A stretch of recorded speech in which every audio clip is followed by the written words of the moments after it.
Hello and welcome to the In the Money Players podcast, the In the Money Media YouTube channel. Peter Thomas Fornatale back with you to recap this year's Breeders' Cup and to do it with me, our stalwart recapper for so many of the prep days for this same Breeders' Cup is here with me. He's Nick Tammaro. Nick, general impressions first and foremost from this year's Breeders' Cup.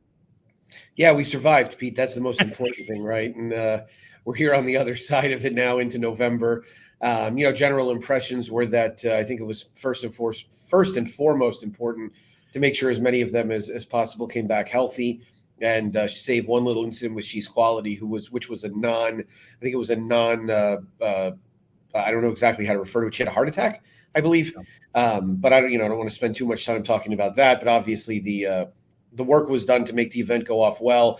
One of the things you're never going to have to worry about at Del Mar is weather. So obviously the racing was conducted over fast and firm courses, which is always a nice thing. And I think it also was a good reminder that we're ready for this event to travel back east a little bit after a couple of years, after 3 straight years on the West Coast. Yeah, it's been fun. There's wonderful things about West Coast Breeders' Cups for sure and Del Mar Breeders' Cups, but getting back to Keeneland's going to be fun. And boy, I'm already just over the moon about all the fun we're going to have when we get back to Belmont events and such that we'll be putting together and having a great time. I thought there were some just terrific racing results. We'll address the main stories as we go through. We're going to try to keep this pretty lean and mean, going to get in and out in about 30, but I think we have time to give some quick thoughts on some of these races, and then we'll stop and pause where needed, but we can start out, always great to see our friends do well. I mean, hey, we're betting on these things, and we're fans of the sport as a whole, but seeing Reagan Swinbank and Jake and our friends at Medallion all in one, kicking off the Breeders' Cup. I had a good feeling about this Breeders' Cup right from this first result with Cy-Fair getting the job done under that perfect sit from Irad Ortiz Jr. in the turf sprint. Yeah, this was obviously, personally, not necessarily financially, but my favorite result of the Breeders' Cup, being that Reagan and I are such good friends and spoke to him at multiple times during the week, including, if you know Reagan, it won't surprise you at all to hear me say that Wednesday he sent me a text that said, "I need you to call me." And I called him and he said, "Look, I need you to be honest with me. Can Cy-Fair win?" And I said, "Reagan, I've been telling you for months that Cy-Fair can win. Nothing has changed." So he said, "All right." He said, I'm so effing nervous. I've been pacing around and all that. So yeah, he was a bundle of nerves, and she's a horse that obviously now will always, Reagan could own. I joked with him the other day. I said, "Bro, you could win the Derby. She's always going to be your favorite horse of all time because she's named for the part of Houston that his mom grew up in." I'm currently sitting about 15 minutes from the Cypress Fairbanks neighborhood in the Houston area, and obviously she won during what was a pretty trying time for his family. And shout out to his wife, who I've actually I met once, who told him to stop making a big deal of their kids being at the camps because they lived, which, I mean, it's not a joking matter at all because it was a tragedy. And God, thank God his kids were able to get through it. But, it was a period of time where they lost multiple friends, their kids did, their families. So, she was a great reminder of what sport and particularly what racing can do for people, which is heal the soul, right? I mean, horses don't know any better. And Cy-Fair sort of a little engine that could, just a little tank that's plenty quick. And this was a great ride by Irad. When he told me they were getting Irad, I said, "How the hell did that happen?" And he said, "Well, Johnny wanted to ride Schwarzenegger." And I said, "Yeah, I think that's a pretty good second fiddle type of thing. Irad rides these turf sprints so well." This was his 4th juvenile turf sprint, I believe. And of course, a day later, he ended up getting, I think, what's his 3rd turf sprint overall, 2nd or 3rd. So yeah, just a great trip, great ride, really fun horse, and elated for Reagan and et al., including Philip. That's right, Philip Shelton and the Medallion team. We'll talk more about them in a race or two. We'll move on in between, though, to the juvenile fillies. I'll humble brag here. An incorrect prediction I had was that the winner of the juvenile, and you were right with me with this, the winner of the juvenile fillies would pay at least $20. Well, it was only $19.60. Super Corridora gets the job done in a race where, there were major questions about the favorites for a lot of us. Explorer ran with some credit, but I like this ride. Maybe this was also a pretty decent indication of how the racetrack on dirt would be playing throughout the remainder of the 2 days. Berrios just did a a great job taking advantage of this racetrack, holding off Explora and getting the job done. I don't have a ton on this race. It may be one we can give a little bit of short shrift to, but I do think the way the track was playing comes into play, and I'm happy just because this was something we had talked about, the idea of looking outside the favorites in this race.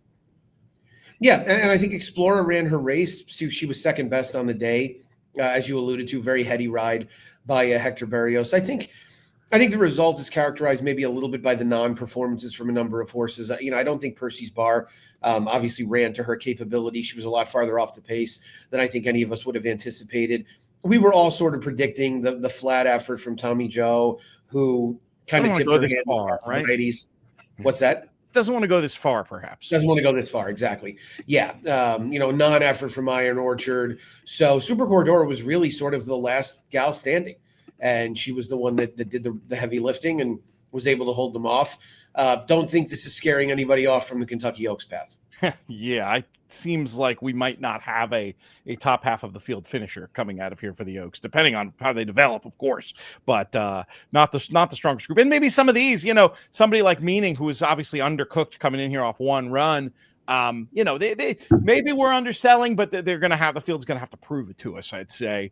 Let's get right to that Juvenile Fillies Turf. This was one that you go back and you look at some of these races and you're like, I probably should have had this horse in some form, because the reality is Valentina, despite the fact that this is another medallion runner who we'd heard good things about, I didn't use for a penny, but you throw out that debutante performance from the Curragh, fits like a glove for a race like this, was a huge price. Knocked me out of everything, but I have to say, I was still so happy for Medallion, and I know the Parkland team a little bit too from hanging out with them in California and at Ascot.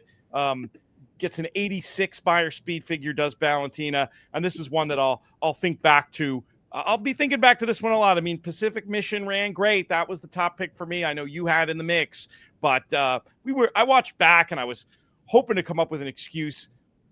Valentina, we had a good trip. Valentina had a perfect trip, and she just beat us here. Yeah, exactly. And, I think the learning experience for me is that what you have to do with these races is not just find Aidan O'Brien and move on. Right. And I'm not saying I really did that. The problem is that I didn't properly handicap this race in full, because I think I came to the conclusion so early that I liked Queen of Hawaii, Pacific Mission, and Precise. And so when Precise came out, I was probably supposed to go back through and give a little bit more consideration to Valentina. She's not really my kind of horse. Coming in off the layoff, going long for the first time is not really the kind of horse I would gravitate to. But, once Precise came out, I went 5 deep. So it's like, if I was going to go 5 deep, I probably could have been one horse deeper and used a horse like her, because, I ended up using the 1, 2, 3, 4, and 12. So, it was a little frustrating in that regard. And obviously, I wish in retrospect that I had found her a little bit earlier. I wish in retrospect the Pacific Mission had gotten into stride a little earlier, and that maybe Valentina could have gotten into a little traffic, which she didn't. But eventually my horses will get those trips, right? Yes. They say that. They say it all evens out. I'm not sure if I believe it, but that's definitely what they say. Incredible. Medallion having 2 of the first 3 Breeders' Cup winners. Next up was the Juvenile Ted Nafi, as expected, getting the job done.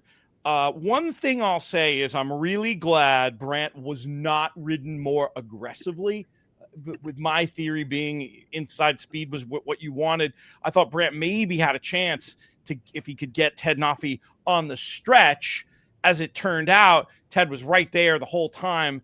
Never really looked like losing, except maybe for that second when he idled when making the front. But, it's funny with these, you can argue that one either way. You could question him off it, but I'm tempted to say, especially given the 3 big speed figures, really 4 big speed figures he's run in a row, still might be a horse who's developing. And if that idling on the lead may be a quirk, Ted Nafi might be even better than this 97 Beyer speed figure. What do you think? It's possible. The what he's up against historically is that the Todd Pletcher horses that won the Juvenile have all had issues along the way to the Derby Trail. Some of them missed it altogether, like Shanghai Bobby. Uncle Mo obviously was not himself. Forte had issues going into the Derby itself after a lackluster comeback but then a Florida Derby win, and Fiercest came back with a bad Holy Bull. So I feel like as far as coming out of it, that first race is going to be really important. And what he's going to have to prove to us is whether he tops out in the high 90s, right? If this is it, as Huey Lewis would say, if this is it, please let me know.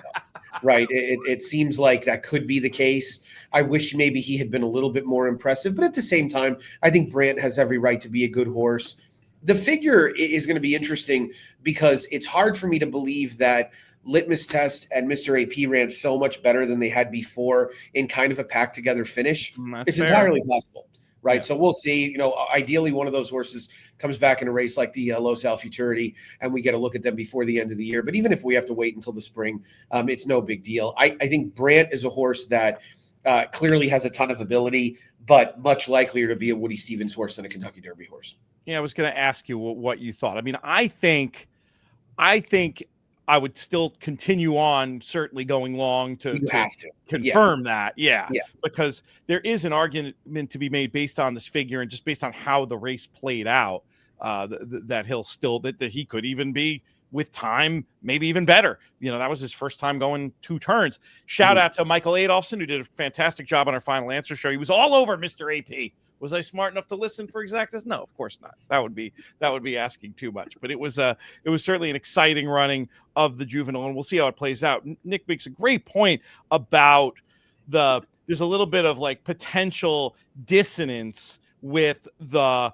figure being good with a 4-horse blanket finish. Usually a 4-horse blanket finish indicative of not good form. But I don't know. I mean, I haven't seen a lot of other figures yet, but it seems to check out on the math from my quick look at it. Do you agree?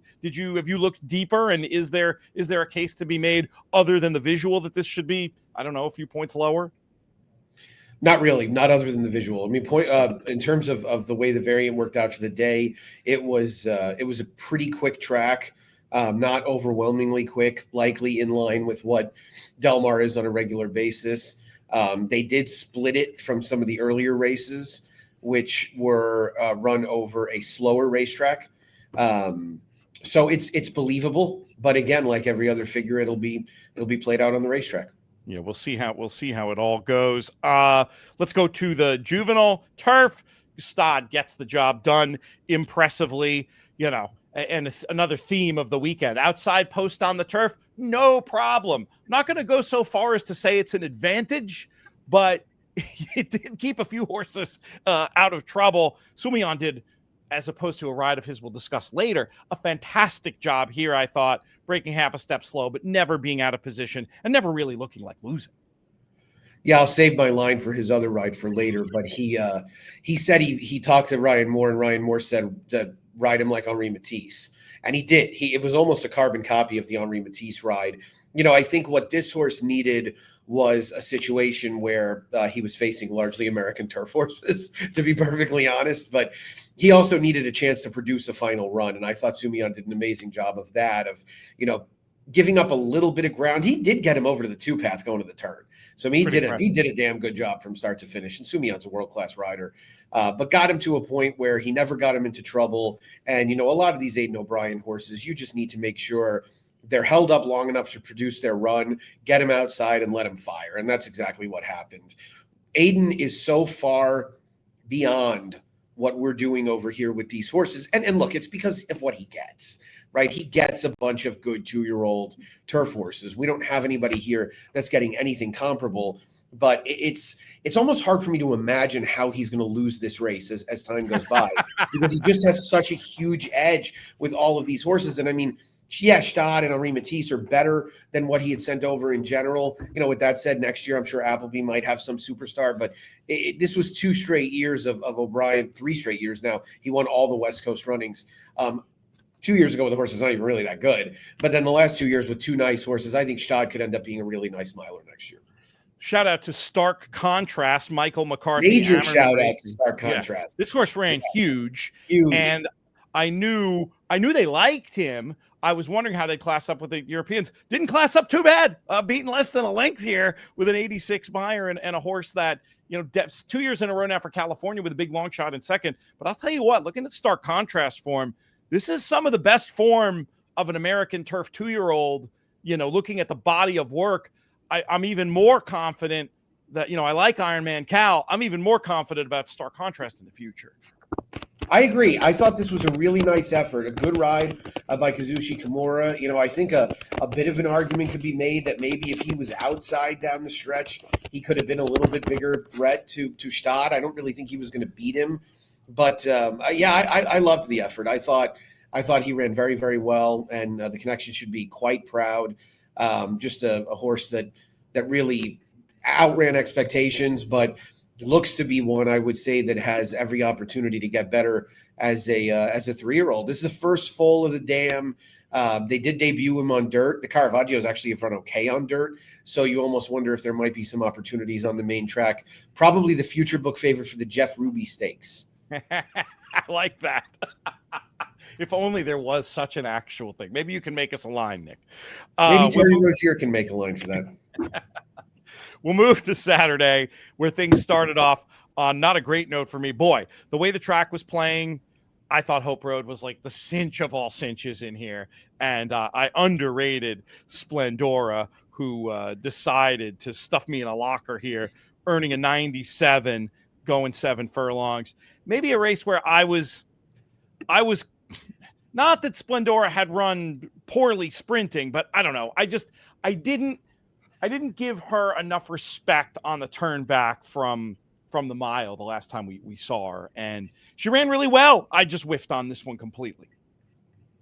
Yeah, so I actually had a slightly different opinion from you. I kind of thought the Bafferts were equal, and I said this a couple of places. It's not a red board by any means. So I was surprised that Hope Road was such a huge favorite. Because I felt like they kind of had comparable running styles. Splendora was probably always going to be a little bit farther off the pace, but I thought Ricci actually had the best potential as a sprinter. So if anything, I may have favored her. And I thought Hope Road kind of took advantage of a pretty cozy trip in the Ballerina, but recognized also that she had run some fast races and she had obviously gotten the measure of Ricci once. Splendora did beat her once, but it was probably a little bit more circumstantial that day. So yeah, I was surprised by how easily Splendora won. And quite honestly, Pete, Hope Road ran pretty poorly. It was not a great performance from her at all. A pretty modest Beyer speed figure, and a horse that now, in a couple of real opportunities, has been a little dull. And you wonder about the future with her. She might be off to the breeding shed, but she's a horse that definitely could have been better. I will say this, another handicapping observation. It comes up again in the dirt mile, especially in like a weaker Breeders' Cup race, not the biggest field. Baffert has multiple entries.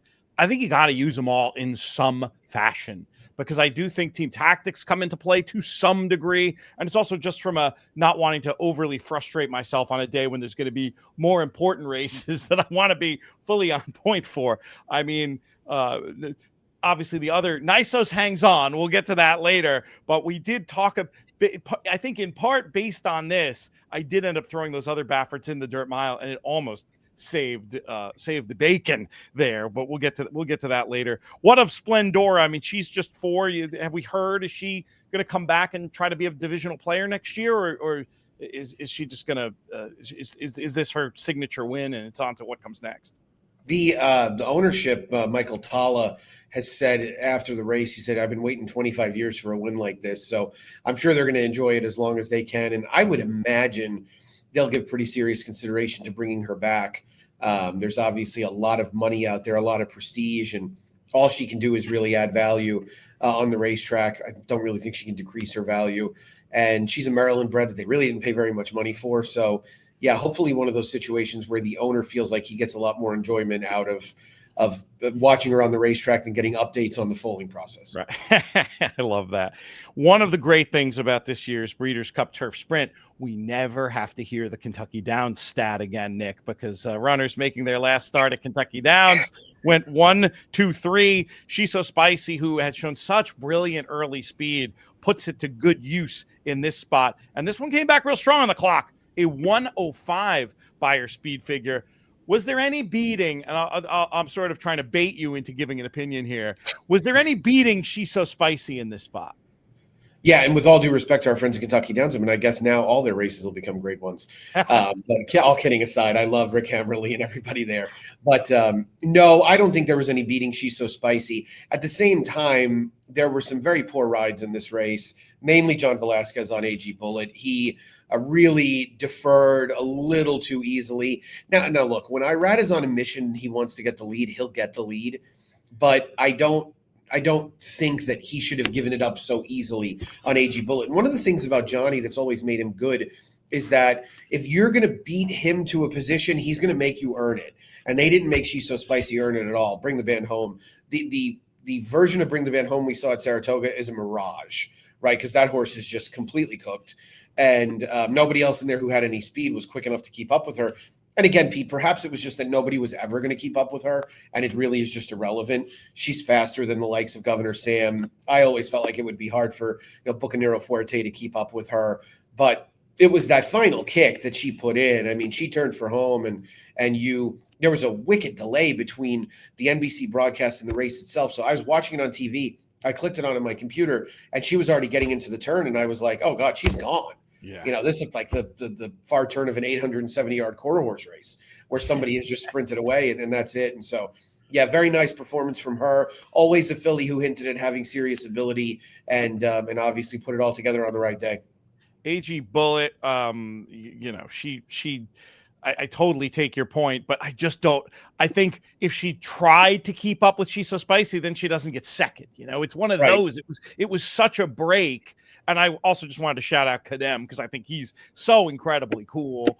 And I thought that was a terrific job for him to get up into third place there. That's all I got for you on the turf sprint. Mainly, I just wanted to make the cheeky Kentucky Downs point, and I do think that will help them. I mean, I do think we're going to be seeing more grades next to those races, and we should. Yeah, and I don't know, I forget how it works with the graded stakes committee if there's a presentation, but if there is, this could be Exhibit A. Let's talk about the Breeders' Cup Sprint. We talked about this when Ben Tornado made his return to the races 2 back. We talked about this race thinking it was going to be a much tougher race. This would have been back mid-September. The assignment got easier, and he made no mistake. A 110 Beyer speed figure for Ben Tornado. Obviously, I think that he had everything in his favor, not just he already had everything in his favor. And oh, by the way, we're going to let you get the lead on a track where that's not a bad thing. Another winner for Irad Ortiz here. Yeah, I think we were sitting in these very seats about 8 weeks ago and said, we think that Ben Tornado is going to win the Breeders' Cup Sprint. And that was right around when we were finding out that Bookham Dano wasn't going to run. This was an unfortunate result for the Bookham Dano's connections as well, because I think it means that Ben Tornado is going to win the Eclipse, and I'm not really sure he's not supposed to, based on the quality of this performance. This was really good. And he was just very complete in terms of how quick he was early. He did what he couldn't do last year, which is take over and finish. And, I think it's important to note where the two horses that were dueling with him early finished. And they were badly up the track. So he ran very well. Imagination ran very well. And Imagination has actually quickly become a very legitimate sprinter. So I hope that they're planning on keeping him around. I don't see why they wouldn't.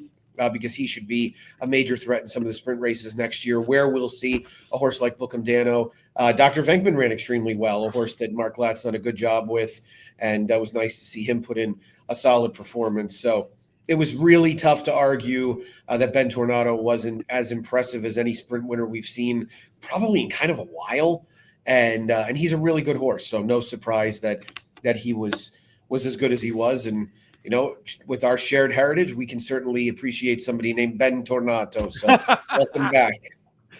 That's right. We have to shout out Jose D'Angelo too with the Breeders' Cup double. I mentioned Irad in the preamble, and I didn't shout him out. And he certainly deserves it. Incredible to get those two back to back. Next up, and maybe one of our quicker discussions, though I guess we could rabbit hole this too. We got to be careful though. I know we got some other stuff cooking today, but we'll talk about this distaff.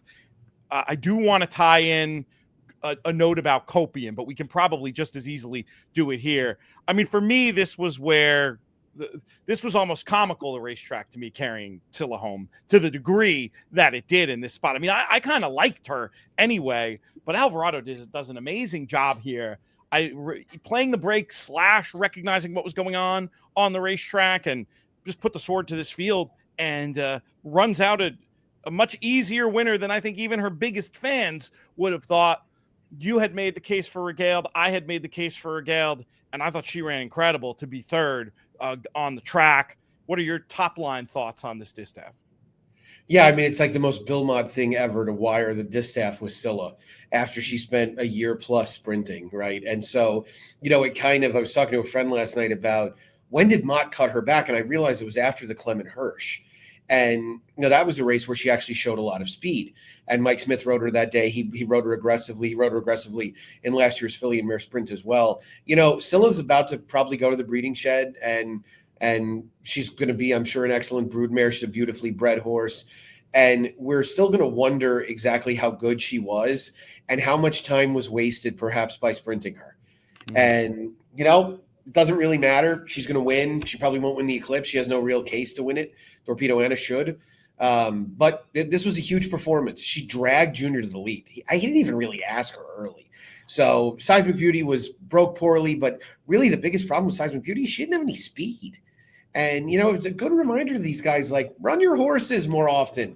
Run your horses more often. Give them an opportunity to run. Make sure they're ready. Make sure they're in position. Try and get to the point where you can win awards based on the races that they win. So she was done really very early on. I think she finished. Well, she beat Gingen home, who was a DNF. So right. Just a really disappointing performance there. I think the horse that I'd obviously Scylla deserves the majority of the credit here. The other horse you'd want to shout out is Nitrogen, who just keeps on firing and with due respect to her connections, like Mark Cassie, I love you, man. Give this horse a little bit of a break. Like, give her a little bit of time off. The opposite argument of the other. I'm forever grateful for Mark Cassie. I love how much Mark Cassie runs his horses. This horse has earned a break, right? She's never gone out of training in about 15 months now, and she just keeps firing every time. And you wonder how quickly she could get over the top if you keep going after her more and more. So, I'd love to see her resurface in a race like the Hillsborough, and for them to maybe do a little turf and dirt in her campaign next year. I mean, I know it's hard to put her back on turf the way she's run on dirt the last couple of times, but it's a great luxury to have. Tell me if you think I'm crazy. I mean, we're talking about almost a 6-length margin here, but I think on a different racetrack, she certainly goes close, and I wouldn't even rule out that she could have won. I think they could have run on any racetrack in the world. I think Scylla was going to win, but I do think she could have probably made it a little closer. She had a very good trip in behind her as well. So she took full advantage of being inside. But this was also, this is the race that was a little bit of an outlier as far as the rail goes, because I do think there was a pronounced performance by a horse that you really could say, okay, that could be bias aided. So I would kind of keep that as a little bit of a caveat. All right, I think that's fair. Copian, let's get back to her.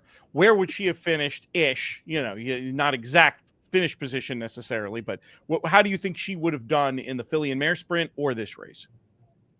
I think Richard Mandella made a mistake by not entering her in the Filly and Mare Sprint. And I do think she would have been – I don't think she would have won the distaff. I really do think the way the Filly and Mare Sprint shook out, she would have probably – especially with an outside post, I think she would have been pretty tough to beat in there. So – he tried to play his hand as smartly as he could. It wasn't his fault that Copian drew the rail, but the best chance for Copian to have won a race on Saturday would have been in the Filly and Mare Sprint. Breeders' Cup Turf up next. I mean, this is another that'll haunt me for a long time. I mean, I love Willie Mullins. I respect him immensely. And, any kind of analysis of the form, any kind of conversations with the team, they'd have been thrilled to be in the top 3. I just did not see this horse able to beat this group. Unbelievable performance from Rebels Romance. This was maybe the only race I watched purely live because of the position I was on the track. So I could barely, in front of me, I was sure Minnie Hawk, even with the ride, and I'll let you talk about that, was going to be second. Obviously, Ethical Diamond was going to win. So, and Rebels Romance looked done in front of me. And he just kept fighting and did an amazing job to get second. What a hero Rebels Romance is. I love that horse. But I mean, I couldn't. If somebody in a group bet situation had said, throw the horse in as a C, I certainly am not going to veto that with Willie Mullins. But I don't think there was a real good case to be made that this horse could beat these horses. And he just did. No, I agree. He's really one of the more improbable winners of this this race, probably one of the more probable winners of the last few years. And, the betting was very strange too, because 25-1 on this horse is really short. It is. He should have been a much, much bigger price than that. So, I think one of the things that is problematic at a place like Del Mar, a little bit less so at Santa Anita, but a lot of the European riders have a little bit of a tendency to think they need to be more forward than they are. And I will tell you that when they came through the stretch the first time, I thought to myself, all three of these horses are too close. Like Rebels Romance, Mini Hawk, and Amalok are too close. And the only one I felt good about being able to withstand it was Rebels Romance, because he's done it before. Yep. And he's really well built for an American style race. So as I joked before that Ryan Moore told Christophe Soumillon to ride Stade like Henri Matisse, what Christophe Soumillon decided this time is he was going to ride Mini Hawk like Jamie Spencer would. This was a disaster from the start. Never got her the proper amount of cover, let her move too early. What did she look like, Pete? She looked like a horse that's probably a little over the top, which was the concern, right? That she had run well consistently, and she became a little bit of Aiden's just starter in here, because why the hell not? And so that doesn't mean that she's not going to go on and have an excellent year next year. If she's back on the racetrack, I believe she's supposed to be. And so this is probably not the last we've seen of Mini Hawk in this country anyway, but she was not done any favors by her jockey. This was a truly fast-paced American turf race. And, horses like Amalok and Mini Hawk that are true stayers, not like super stayers, but horses that want to go distances, they can't expend that much energy early. Right. And so that was problematic. But love hearing that Rebels Romance might come back, take another shot at a third Breeders' Cup. It's great. It's just so fun to see. And he'll have to do so next year, because he won't be able to run at Belmont in 27 if he's still in training, because he'll be 10. Oh my God, that's so insane. All right, I got to push back a little on Mini Hawk, just because I think, well, it is certainly true, as I drop my microphone, that historically there have been some of these late season over the top Europeans. I think she ran huge. I think I like the ride even less than you did. To me, it's just classic Euro without cover, wide on all three turns, move into the fast pace.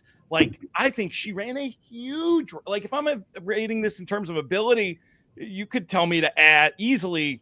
I'm not going to complain at all if you want to add 5 buyer speed figure points. And if you're using like a sheet methodology kind of thing, you might want to add 10. Like, I think she might have even run a winning race being 6th. Yeah, that's fair. No, I don't really have an argument with it. One of the things that successful O'Brien horses specifically, but in large part successful European horses in this race, especially on a 7-furlong turf course, is that they get cover. And, she needed to be down inside. She needed to be covered up and have to wait and make a move when ready. And yeah, I think Soumillon got a little too aggressive, and it worked definitely to their detriment. We talked about the bottom-up supers, the bottom-up super high fives with the great Gold Phoenix, but needed Mini Hawk to be in there somewhere and didn't have Ethical Diamond on top. So that dream went up in smoke, but I have to shout out Gold Phoenix. I mean, just the coolest. All right, we are way over time, and we haven't even gotten to the big one. This is sort of a problem. Hopefully, I'm not jamming your day up too much. No, we're fine. Some sort of signal. If so, do we want to do the Classic next, or do we want to burn through 10, 11, 12, and then come back for a longer discussion of the Classic? Yeah, let's do that. Okay, let's do it. So race number 10, notable speech as advertised. Oh my God, like a rocket ship, the way this horse finished up. I thought on paper, you'd make a case that the 5-2 was way over bet, just given the depth and quality of this field. He made it look like an absolute gift. I think we've finally seen the real notable speech get a chance to show up after so many excuses. Yeah, just William Buick, extra patient, very calm in the saddle, waited for the spot to open. And once it did, the horse just took him there. So it was a very good, very, very good ride. And a horse that gets a little redemption for a third place finish a year ago.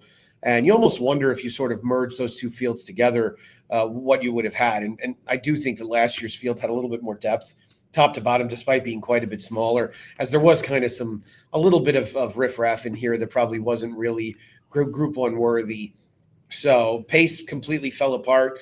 One Stripe was on the lead, ended up last. Kirat was second, ended up 12th. And probably the most unlucky horse in the race was Program Trading, who tried to follow notable speech and then got into pretty serious traffic trouble. He'll be back next year. Rhetorical presumably would be back next year. How about Formidable Man?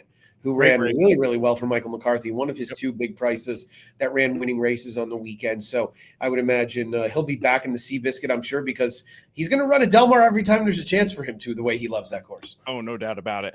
And to your point about the pace dynamics, big upgrade for Lion in Winter, who was right there and stuck around at the end. That's a great point. He ran extremely well. Actually looked at one point in upper stretch like he was going to kind of kick on again. Yeah. So, yeah, he's a horse that Aiden got back into top form towards the end of this year. Wouldn't be surprised if there's a Group 1 with his name on it next year. For sure. He seems like one who's like really suited to American racing. So Yes, I'd be surprised if we don't see that. I don't have a whole lot to say about the Dirt Mile other than, boy, was I holding my breath for that photo. They called it a head in the end, not even a nose, but where I was sitting, it sure looked like Citizen Bull might have upset the apple cart. Was happy with the way Chancellor McPatrick ended up running on that track. Made me feel good about him. We talked about him as the underneath horse in this race in a number of formats.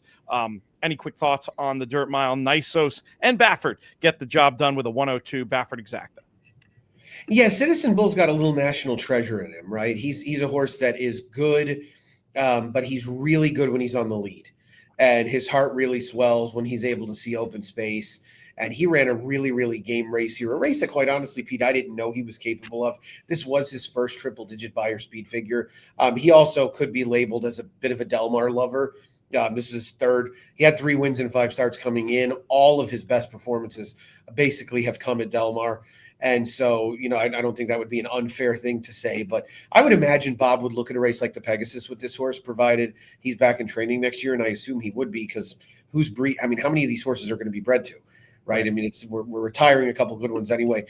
I thought that Nisos was a little underwhelming. He had a great trip. He got outside. He was sort of looked like he was going to win easy. He is kind of labored through the final furlong. Yeah. You kind of wonder if the word overrated is supposed to be sort of tossed around with him. And I know it's hard to say a horse that's 6 of 7 now with only a head defeat is overrated, but he might not be as good as we kind of hoped he would be at one point, or he might just be a little bit better going shorter. A devil's advocate defense is, those interruptions in the preparations showed up late, which is fair. Yeah, but that's fair. But here's the problem: he has not shown himself capable of stringing even 2 races in a row. So I'm not going to be holding my breath to see this potential. That may have been the high watermark for him. Let's talk filly and mare turf. Gazora, one of the just mathematically improbable overlay. I didn't talk much about Gazora because I was just assuming she's a 6-1 type horse. She's going to probably be 4-1, 5-1. There's more interesting horses to talk about. At 9-1, you could argue very different story. Barcelona does an excellent job with her. Does turn out that the key form line from up from Woodbine and the EP Taylor played out. She feels pretty. My question was, does she really want to go this far? And I think the answer is pretty clear. She doesn't, but she's still pretty damn good and gets second in a tough grade 1 on her class. Diamond Rain, maybe not the best race course for her. She'd be one if they want to come back and get a grade 1 at Woodbine. If the EP Taylor is back up, if they're back on the big wide outside course, that'd be a real nice place for her. But she ran with credit as well. What are your thoughts on the filly and mare? Yeah, I thought she ran really, really well in here. To be close to the pace, put him away like that, and then get tagged late. Honestly, I think this was probably her best race of her career so far. And speed figure wise, it plays out that way. It equaled her EP Taylor. I would assume they're going to look long and hard at bringing her back next year. Based on the way she's run at Keeneland. I know she's only run there once, but she won the QE2 Cup by 6 lengths. And the fact that this race is going to be a 1 3/16 next year. Perfect for her. Totally different ballgame. I mean, that is right up her alley. Yeah. So I'm hopeful we see her again. And, I think Cherie can engineer a 5-star campaign or so. I know people are going to be like, you are talking about being okay with a horse running 5 times. I'd like for her to run 10 times.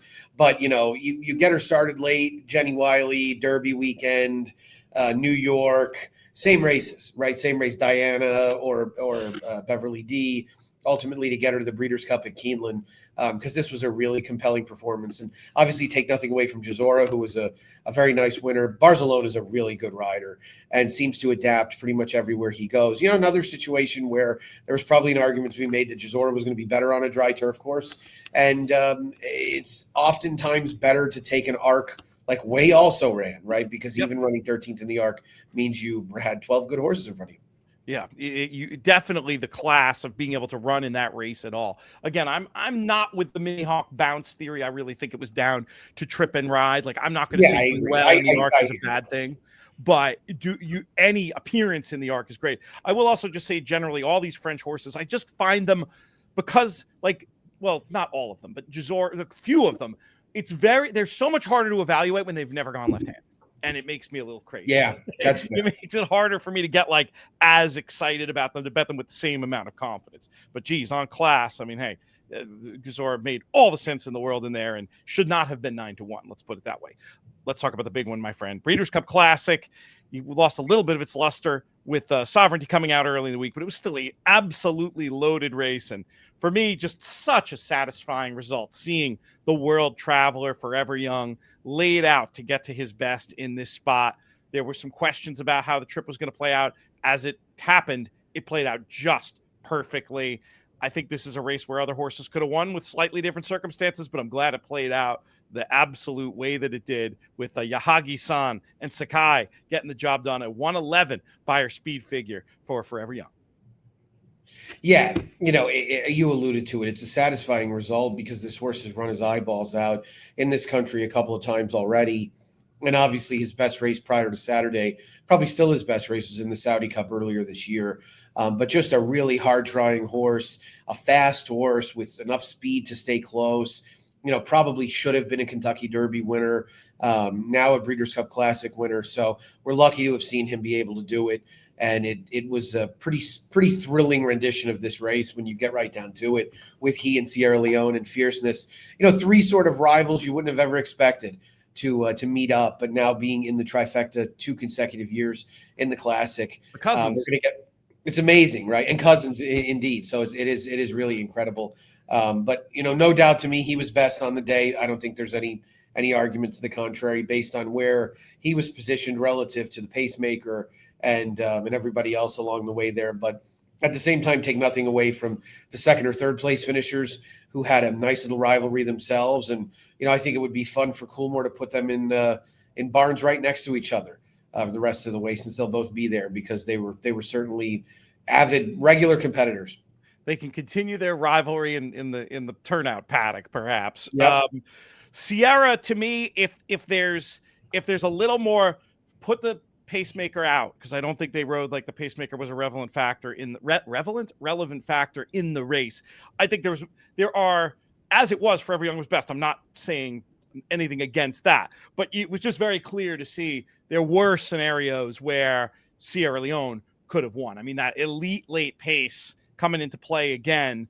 If Fierceness had been in a position to go faster, I just don't think it takes much imagination to see Sierra Leone as a 2-time Classic winner. And now we got to talk about the Fierceness trip. Now, I was in the minority loving the rabbit in the race for Fierceness, because I thought it would get him the trip basically that Forever Young got. I thought he'd break with speed, but let the rabbit clear, flop outside that trip that Johnny loves. As it turned out, he ends up not able to fully use his best weapon, his speed, just because of where I thought he was positioned on the track. I don't think that was a tactical decision by John Velasquez. I just think it was circumstance. Now, having said that, I thought he was cruising, and I thought we were going to see a big run from him late, and he just kind of flattened out in a way that makes me think, well, maybe it doesn't, for Fierceness, maybe it doesn't matter. Maybe he just wasn't winning this race. But I don't think it played out tactically in the way that was best for him. And I will also say this, one of the weakest horses in the market that I can recall for a horse who in theory was going to be helped by the track.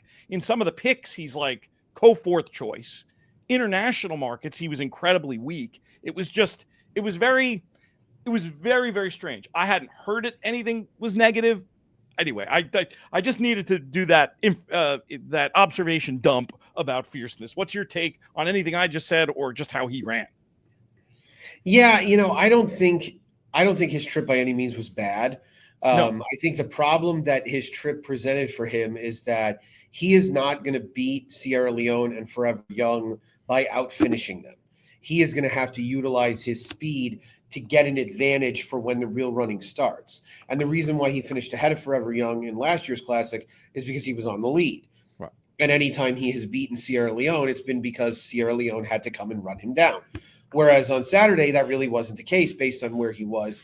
I don't think Johnny rode the most brilliant race tactically, but I also don't know how much he could have done differently. I think he was just put at a bit of a disadvantage by being inside and having to kind of work his way through there. But I think Johnny's comment about the pace setter was ridiculous. What did he say?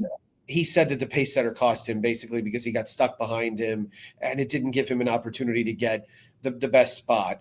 The rabbit was done at the half mile pole, right? I mean, and if anybody kept him locked in too long, it was Mindframe, who was right alongside of him. So after the rabbit kind of went out of there. So I don't agree with that. I think the problem, as I said before, is that Fierceness is not going to Fierceness can't win heads up with Sierra Leone at the 3/16 pole.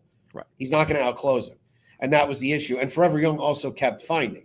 So I think they went in order of the great quality of the races that they ran. I think the winner ran the best race. I think Sierra Leone ran the second best race. I think the winner probably ran a better race probably ran the best race by more than the margin would indicate. Mm-hmm. So just having to do with the fact of where he was positioned. And I love the ride that Sakai gave him. He was much more aggressive, was much more into the bit. And we've seen him run well when he's been in that scenario. I think that the toughest trip by far was Baeza, who he didn't break. Lost some ground, and Hector Barrios made this wild sort of kamikaze outside move at the half mile pole when he realized he was too far back. I don't really know if Baeza wants to go 1.25 miles, but he is absolutely a horse I would follow for 2026 because I think there's probably some big races out there for him.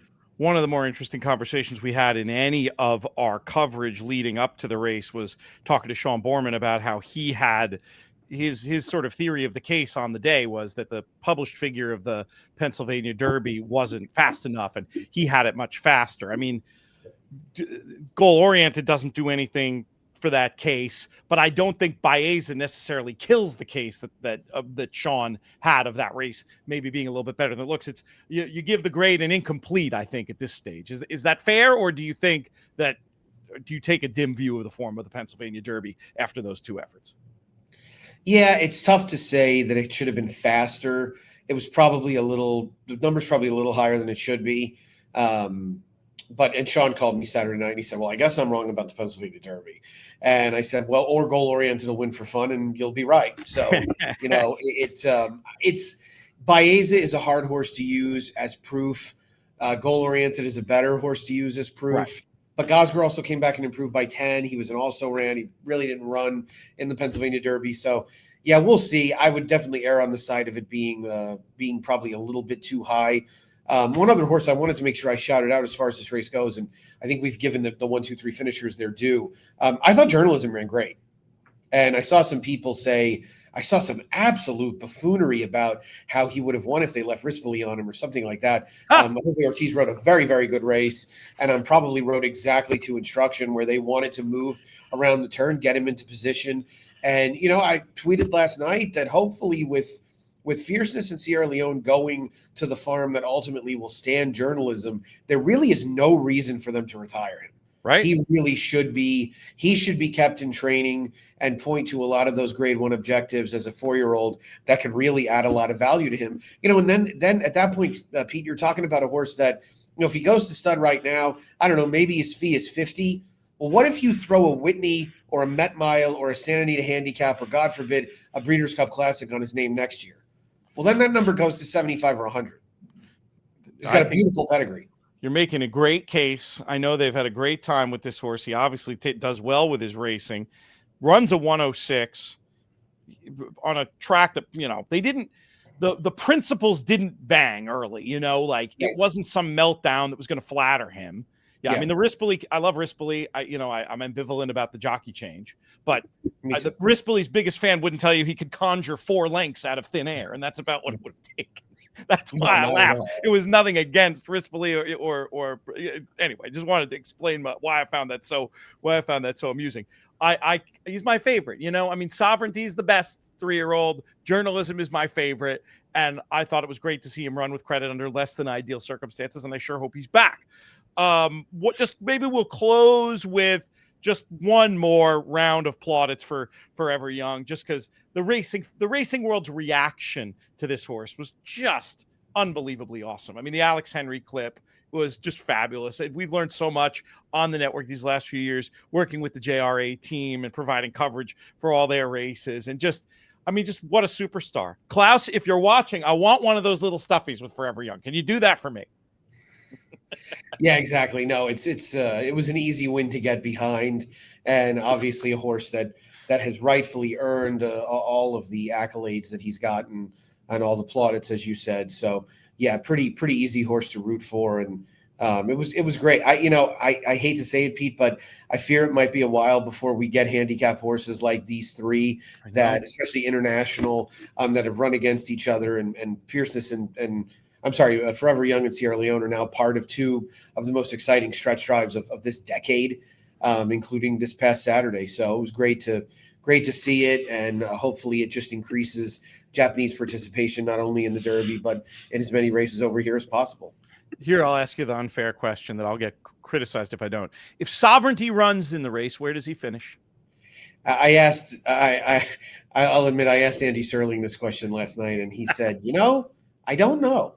And I said, yeah, I don't either. I tried to envision where he would have been. So I kind of figured he would have probably been a little bit behind Journalism, making the same move around the turn. Would he have outclosed Sierra Leone? I kind of feel like he would have been in the photo. He's in the frame. Yeah. I mean, it's hard to see him winning. He could have run fourth. Yeah, it's hard to see him winning for me just because of track dynamics. But on figures, 115, which I think is a pretty good. If you were just looking at paper and guessing numbers for the race, you would have guessed his number higher than the number that won this, which was a 110. But looking at dynamics, I think you nailed it. So we'll never know, of course. Hopefully we get the good news soon that he's staying in training. I don't know. What's your guess? Based on what we've seen from this group in the past, I would assume he'll be back. I don't really see why they wouldn't. I would imagine they want to run the Dubai World Cup, which pretty much takes him out of breeding season anyway. Right. So I would imagine they'll be back. It's kind of one of those funny situations, right? I mean, Godolphin owns him. He's going to stand at Darley. And so I don't really know how much value they're trying to build into him. But I think being as sporting as they are, they know what it means for the game for this horse to go around the country running next year.